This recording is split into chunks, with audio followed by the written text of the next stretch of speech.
ये हुकूमत से मैं डायरेक्ट चुनौती देता हूँ, अपील नहीं चुनौती देता हूँ, अपील शब्द ये गलत हो जाएगा कि अगर संवैधानिक तौर पे अगर उनके कोई भी नुमाइंदा कॉन्स्टिट्यूशन को हाथ में लेकर अगर मुझसे बहस करके ये साबित कर दे कि ये बिल सही है तो मैं सारी ज़िंदगी उनकी गुलामी करता रहूँ। सकते हैं कि 80 रुपया 90 रुपया किलो अनाज प्याज खरीदना पड़ रहा है, 50-60 रुपया किलो आलू खरीदना पड़ रहा है। तो आज का अगर ये हाल है तो ये बिल पास होके जब इम्प्लीमेशन इसका पास तो हो ही गया है, लेकिन अगर ये कुछ दिनों तक इस रूट पे चलेगी तो उस वक्त शायद हम लोग जैसे जो आज कलकत्ता शहर में रह रहे हैं और शहर में रह रहे हैं, हम लोग ये सोचना हम लोगों के लिए ज़रूरी है कि क्या उस वक्त हम लोग 200-300 रुपया किलो प्याज खरीदने के लिए तैयार हैं। देख रहे हैं किसान विरोधी बिल के खिलाफ यहाँ पे एक रैली निकला हुआ है, रहा है ये चल रहा होगा। अरे मोदी तेरी तानाशाही, अरे मोदी तेरी तानाशाही, अरे मोदी तेरी तानाशाही, लगा रहे हैं अरे मोदी तेरी दादागिरी नहीं चलेगी। और ये अभी आपको बता दें, ये आप लोग कहाँ से आ रहे हैं, कहाँ जा रहे हैं अभी? आज हम लोग रामलीला पार्क से आ रहे हैं और पार्क शो हमारा एंड होगा। अच्छा, 7 पॉइंट जाम करने का हमारा इरादा नहीं है, इसके लिए वहाँ नहीं जा रहे हैं। ये आप लोगों का डिमांड क्या है? ये हमारा डिमांड सिर्फ एक ही है और वो डिमांड ये है कि कृषि बिल को वापस लिया जाए। अच्छा। जो फार्मर्स के साथ में हो रहा है, हम सबको पता है कि उन लोग कई दिनों से बैठे हुए हैं धरना में, बीजेपी से कोई हल नहीं निकाल ली है। हालांकि हमारे प्रेसिडेंट जो है वो खुद फार्मर्स के खानदान से रहते हैं, उसके बावजूद इन लोग कुछ हल नहीं निकालने कुछ कर नहीं रहे। तो इसके लिए जो है रिक्वेस्ट है मेरा बीजेपी गवर्नमेंट से और ख़ास करके हमारे आदरणीय नरेंद्र मोदी जी से कि वो इस बिल को वापस ले, किसानों का हल निकाले, किसानों को पीवीटी एलटीडी नहीं कर दे। जो अपना वो सामान खरीदते हैं और जो बनाते हैं और जो उगाते हैं वो खुद बेचते रहें, वो जितना उनको इनकम करने की ख्वाहिश है वो इनकम करें, इसके साथ ये काम करें। शुक्रिया। और क्या और भी आप लोगों का आंदोलन आगे से जारी रहेगा? जब तक के फार्मर बिल्स को वापस नहीं लिया जाएगा हम लोग ऐसे ही रैली करते हैं। कॉमन मैनर पे किया है, हर सोशल वर्कर्स एक्टिविस्ट लोग मिल के हैं हम लोग आज यहाँ पे, और इसका मकसद यही है कि हमारे के खिलाफ हम आवाज़ उठाएं, ठीक है। और एनआरसी हो या जिस तरह से आज बीजेपी सरकार एक के बाद एक मुद्दे पे हम आम इंसान को परेशान करके रखी है, और आज हिंदुस्तान के इतने बड़े आंकड़ा को उन्होंने हिट किया है, जो किसान भाई हमारे जिससे पूरा हिंदुस्तान का पेट चल रहा है, आज वही सड़क पर बैठे हैं। तो हम उनके अधिकारों के लिए आज यहाँ रोड पे हैं, ताकि उन भाइयों को हम भी आवाज़ दे सकें कि वो अकेले नहीं है। हर बंगाल के कोने कोने से, हर हिंदुस्तान के कोने कोने से पूरा हिंदुस्तान के आवाम उनके साथ है। आपका नाम क्या हुआ मैडम? मैं शबनम जुबैर, सोशल एक्टिविस्ट। सबसे पहली बात कि आज जो हम लोगों ने ये रैली, ये प्रतिवाद मिছিল जो निकाला गया, और ये कोई मिছিল नया नहीं है, इस तरह का मिছিল पूरे भारतवर्ष में तकरीबन 2 हफ्तों से चला आ रहा है। और इसका जो मेन कारण है, मेन मकसद ये है कि हाल ही में पार्लियामेंट से पास किया गया फार्मर ऑर्डिनेंस बिल एमएसपी के बुनियाद पे। मैं लोगों को आपके इस चैनल के ज़रिए से कुछ बातें बता दूं कि जब हिंदुस्तान का संविधान बना, जिसे father of the constitution doctor Bhimrao Ambedkar ने बनाया, तो उस संविधान में तमाम अनुच्छेद के तहत एक चीज़ को उन्होंने खुलासा कर दिया कि आने वाले हिंदुस्तान में जब तक ये मुल्क रहेगा, जब तक ये मुल्क आबाद रहेगा, तब तक उस संविधान में किसानों को लेकर कोई छेड़छाड़ नहीं की जाएगी।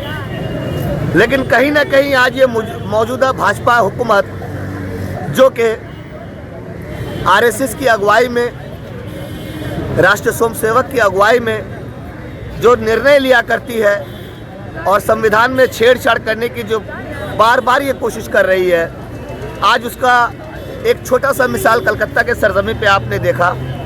पिछले 2 सप्ताह से पंजाब और दिल्ली नोएडा बॉर्डर में तकरीबन लाखों किसान भाई बहनें, माँ बहनें अपने परिवारों के साथ वहाँ धरने पे बैठी है, और उनका एक ही डिमांड है, एक ही आवाज़ है कि इस कृषि बिल ऑर्डिनेंस को रद्द किया जाए। और रद्द करने का जो मेन सबसे बड़ा वजह ये है कि आज तक जो हमारे किसान भाई बहन अपने अनाजों को उगाकर मार्केट में जाकर मंडियों में खुद से बोली लगाकर नीलामी करके बिक्री किया करते थे, अब वो बिक्री हिंदुस्तान के बड़े बड़े उद्योगपति कॉरपोरेट्स किया करेंगे, जिससे किसानों को डायरेक्ट मुनाफा जो हुआ करता था अब उन्हें ये मुनाफा नहीं होगा। और इकोनॉमिकल कंडीशन के हिसाब से जहां लग्जरी, नेसेसिटी, कंफर्ट और एसेंशियल कमोडिटीज़ रोज़मर्रा की ज़िंदगी में हम लोगों के साथ जुड़ी रहती है, उसको नज़र में रखते हुए ये पाया जाता है कि जो किसान 5 रुपए किलो आलू उगाता है, अब वही आलू उद्योगपति बाज़ार में 50 रुपए किलो बेचा करेंगे। आज उसी के विरोध में पूरे मुल्क में जो प्रतिवाद रैली धरना चल रहा है, आज कलकत्ता के सरजमी पे भी एक ऑर्गेनाइजेशन ने ये रैली इनकाद किया था। मैं अपनी जिम्मेदारी को समझते हुए एक भारतीय नागरिक की हैसियत से मैंने ये जिम्मेदारी उठाना चाहा और उस रैली में मैंने समर्थन किया।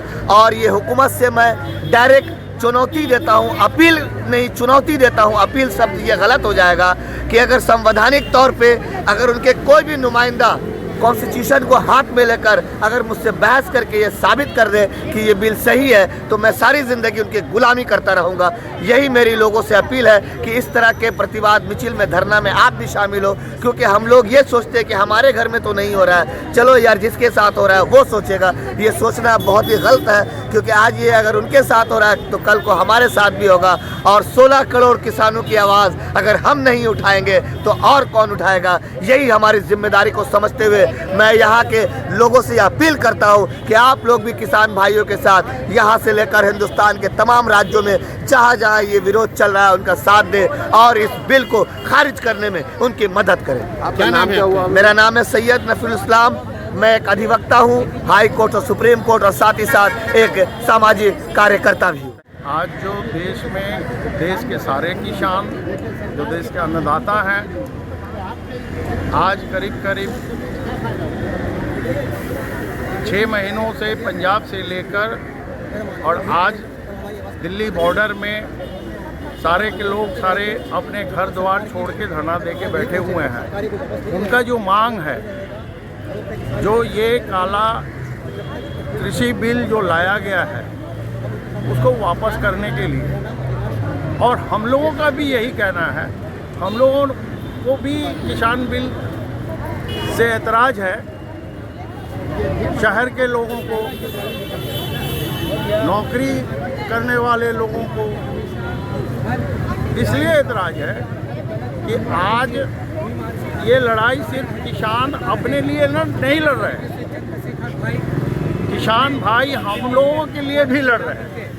क्योंकि आज अगर ये बिल पास हो जाता है तो क्या होगा, आज चंद कॉरपोरेट्स के हाथ में ये सारी जो फसलें हैं वो आ जाएगी, वो लोग जमाखोरी करेंगे, काला बाजारी करेंगे, और देश के आम जो मिडिल क्लास, लोअर क्लास जो लोग हैं, जैसे कि मिसाल के तौर पे आज आप देख सकते हैं कि 80 रुपया 90 रुपया किलो अनाज प्याज खरीदना पड़ रहा है, 50-60 रुपया किलो आलू खरीदना पड़ रहा है।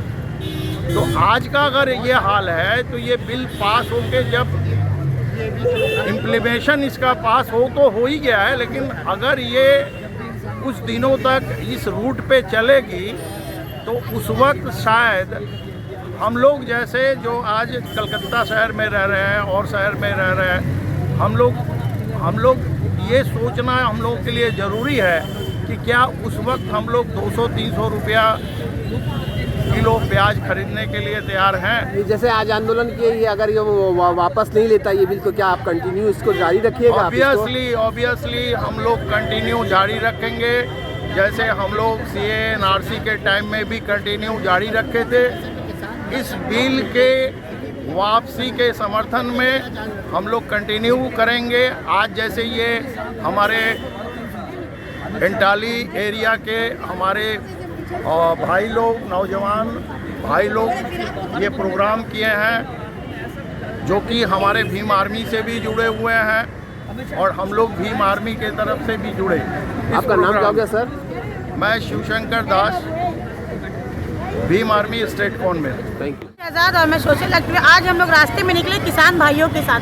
जो ये बीजेपी जो काला कानून जो बिल जो पास किया है, उस बिल के तहत हम लोग लड़ने के लिए निकले, क्योंकि किसान भाई हमेशा हम लोगों के भाई हैं और उनके साथ जो भी कुछ गलत होगा हम लोग हमेशा उनके लिए मैदान में उतरेंगे और हमेशा उनके लिए हम लड़ेंगे। जय जवान जय किसान। खातून है और यहाँ पर जैसा कि सभी जानते हैं पूरे हिंदुस्तान में जो है हलचल मची हुई है फार्मर्स बिल को लेकर, तो हम लोग भी इसी चीज़ को रेजिस्ट करना चाहते हैं, इस चीज़ को जड़ से ख़त्म करना चाहते हैं। जैसा कि मोदी जी का मंसूबा है, उस चीज़ को मतलब उनके मंसूबे को हम लोग रद्द करना चाहते हैं। इसलिए हम लोग का एक स्टूडेंट का टीम है, तो क्योंकि सबसे पहले कोई भी अगर कुछ भी होता है, कुछ भी प्रॉब्लम अगर गवर्नमेंट जो है जैसे कि मीडिया जो होता है एक पिलर, वो रेजिस्ट करता है सबसे पहले अपोजिशन टाइप, तो उसी तरह स्टूडेंट भी है, स्टूडेंट को सबसे पहले बेदार किया जाता है। तो हम लोग भी इसी तरह जो है मोदी का मंसूबा को मोदी के खिलाफ मोदी के मंसूबा को रद्द करना चाहते हैं, उनके खिलाफ खड़े हुए। और ये हम लोग मतलब कानून जो बनाया उसके खिलाफ खड़ी हुई ना आप लोग? बिल्कुल मोदी जी ने जो कानून बनाया उस कानून को हम लोग रद्द करना चाहते हैं। तो किसान बिल है, वो 3 किसान बिल को हम लोग जो है उसके खिलाफ है। और हम चाहते हैं मतलब हम क्या हमारी पूरी टीम मतलब स्टूडेंट जितने हैं सारे स्टूडेंट वापस चाहते हैं।